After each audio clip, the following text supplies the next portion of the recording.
I have the opportunity to speak to you in the afternoon again, so we can put something from the morning to the afternoon.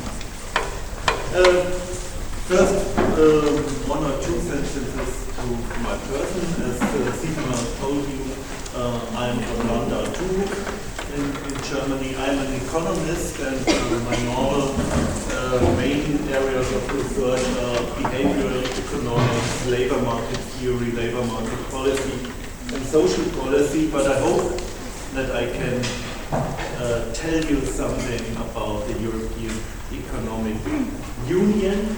And the first problem is with the title. I think we talk about the European economic crisis. As if you think back, it starts in 2009, and since then we have several names for that crisis. And we, to be honest, we do not really know what crisis we have in what moment. So the crisis is still here. As Sigmar told you, for some countries more, for other countries less, and it's not quite clear what kind of crisis it is. So what will I do? I will go back to the very roots of the crisis. I will not talk about financial products, about housing markets and so on, but I will talk about the optimum currency area. A few years ago, Robert Mandel gets the Nobel Prize in economics because of that theory. And the theory of the optimum currency area is still the basis for thinking about common money and common currencies like the USA or like the Euro area here in Europe. So these are all the questions I thought we can talk of, and as I told you, I will skip a few. So some picture of that, because yesterday we talked about which countries are in the EU and since when, and so you can see that is very, very different, and part of this difference starting in the EU, part of this is part of the problem we have now, because we have countries within the Euro area because of their political past and not because of their economic present. And you see Greece is new member since 1981 and Poland since 9 years. So that's the different histories in that kind of the country. So we have,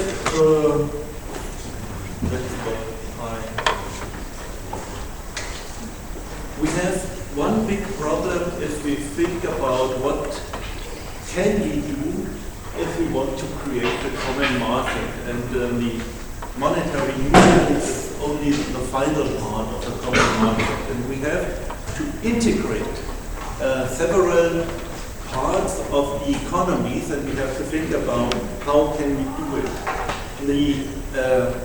We can see three parts of integration, and the first is the integration of the different economic constitutions. Each country has different legal regulations. Each country has different economic cultures, which we have to combine and which should work in one way. And if it should work, we can first integrate the macroeconomic relevant parts, that means the fiscal policy, which we have not yet done, and the monetary policy, which we have done in the common monetary union. And then we have the integration of the microeconomical relevant part. That means all the regulations of all the markets, the taxes, the labor market policy, the social systems, which we have not yet done because they are in the hands of the member states. And that is, at the moment, a rather good idea, because if you look to this picture from Sesselmeier and Julie a few years ago, you can see that we have different policy fields, and they are very diverse and embedded within the countries. So macroeconomic policy is more or less the same all over the countries. We have the taxes, we have the expenditures of the state, and that's it. Industrial policy is the same.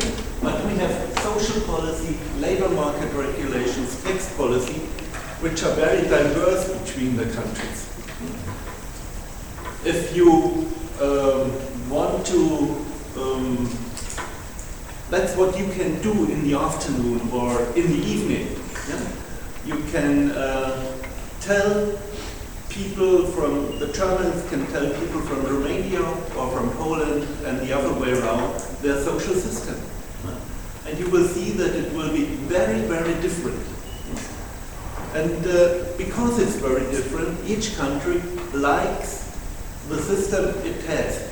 If you go to England and you say, oh, your national health service is very bad, the answer is, yes, you're right, but it's wonderful. And so it will be before us, and that is the background why it is not so bad at the moment that labor market policy, social policy is still in the hand of the national member states. Although we have something like the European employment strategy, where we think about and the open method of cooperation, coordination, but it's still thinking in the way that these policies are in national hands, the microeconomic orientated policies are in the hands of the national states, and so we have to think about how can these policy fields work at the national level, that they can do the work or the tasks which are now with other policy fields at the European level. So we don't have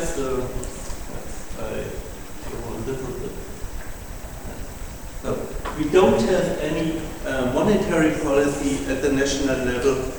We don't have any expense-based policies.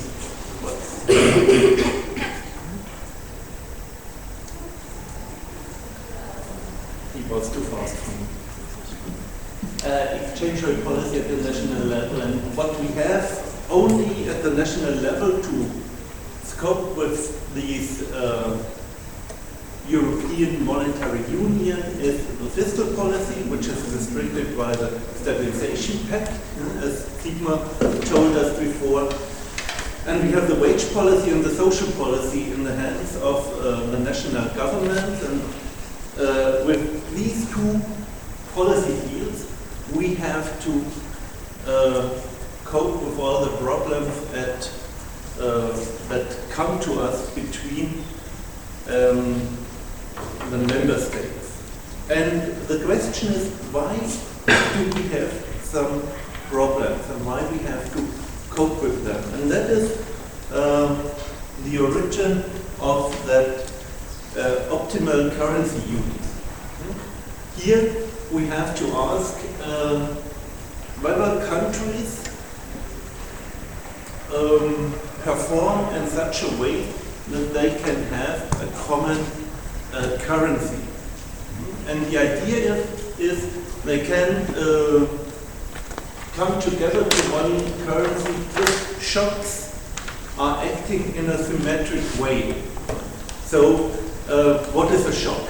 Typical economic shock is an oil price shock.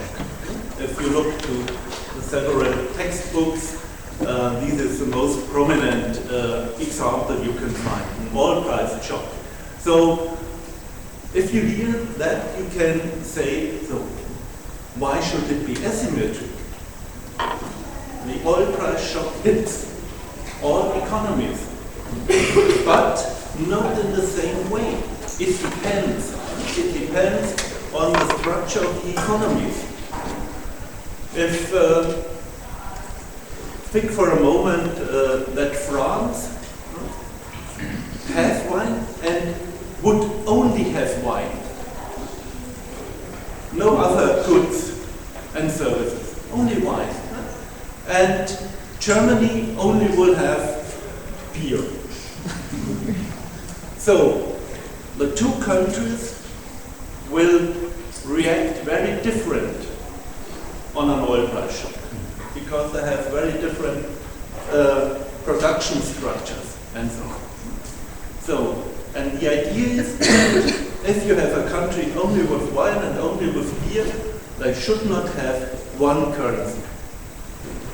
If both have beer and wine, that's the case, so it would be okay. So for the first thing, France and Germany could be single currency union. Poland is beer more than wine, and perhaps it could work. So we need some criteria for countries which should come under one currency, and that means they should have a similar structure of the economy. The second part is that the production within the countries should be rather diversified. So beer and wine is not too much. No? They need cars and construction and all. And then they should be rather open. That means they should have foreign trade and they should have intra-industrial trade. They should not trade cars against wine, but wine against wine and cars against cars and refrigerators against refrigerators and so on. And then they should be very similar in the way that policy works, the economic policy and the labor market policy over the country. And due to that point that they only have wage, labor markets policy, social policies in their national hands, that means the reaction on shocks would come over the labor market. And over the labor market means that the nominal wages should be flexible and the labor force, that means you and me, should be rather mobile. And the last point, which was not mentioned by Sigmar but played a crucial role in the discussion for the moment, there should be the possibility for fiscal transfer. Germany should pay for Greece. Yeah? What was your example? Slovakia. Slovakian Prime Minister. The pensioners of Slovakia finance the pension system of Greece. That should all happen, and if that is the case, then we will have an optimum currency area, and the next point would be to look at the European Monetary Union, whether we have one. So how can we do this? We have this optimal currency area, and we can say we need for that a stabilization via the labor market flexibility. Next question is, what is labor market flexibility? It's on the one hand labor mobility, on the other wage flexibility, and both depend on the institutional settings. So we are back on the words from Bergsten. Sigmar mentioned the European crisis is rooted in a failure of institutional design. So institutional design in that way means failure in institutional design in member state and failure in institutional design in the work between the member states.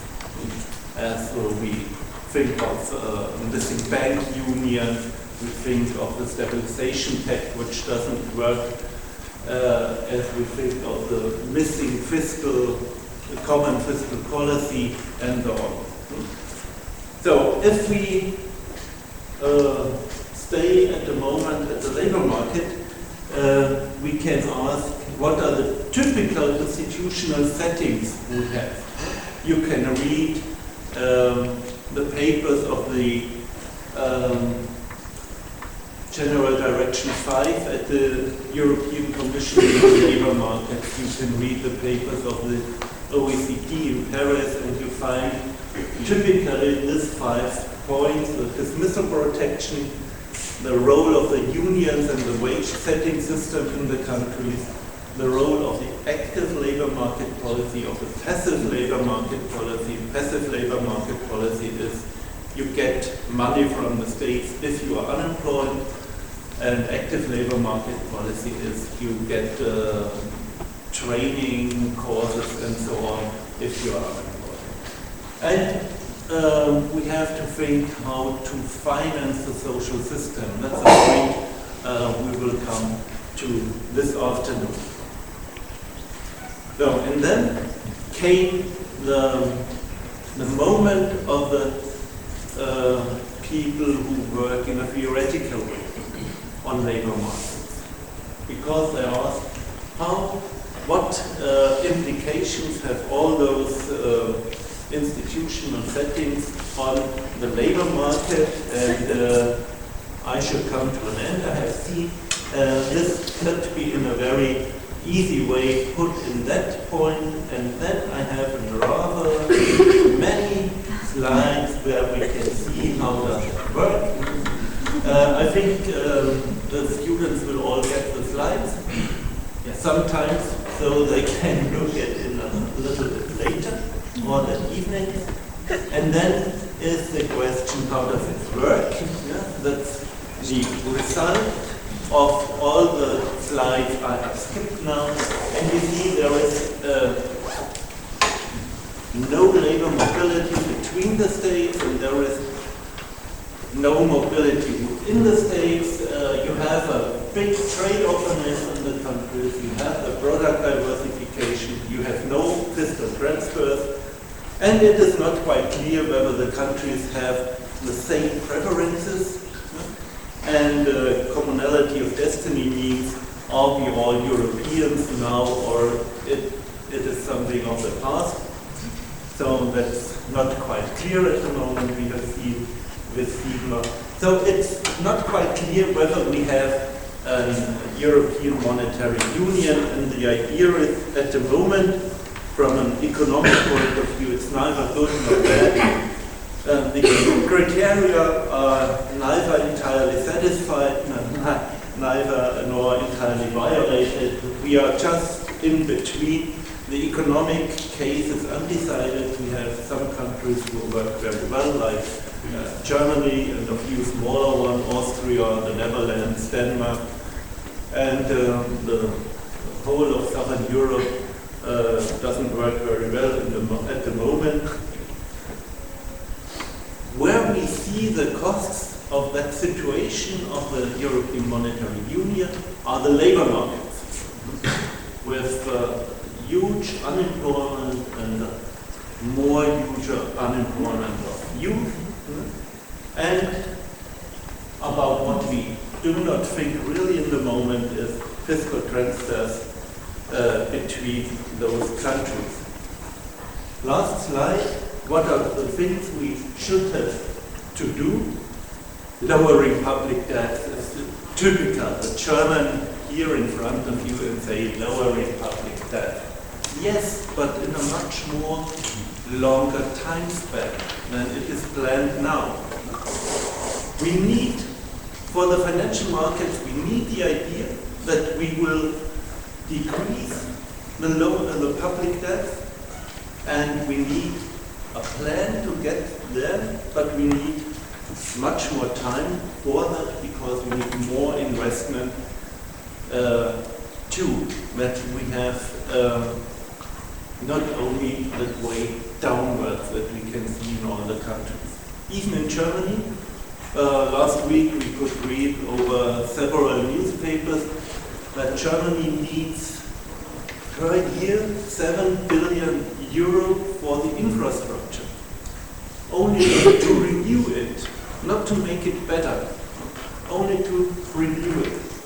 And in the long run, we need all those structural reforms I have very shortly mentioned for the labor market flexibility in the social system. So we need a combination of short-term, mid-term, and long-term reforms that the monetary union and the European Union would work on. Thank you very much.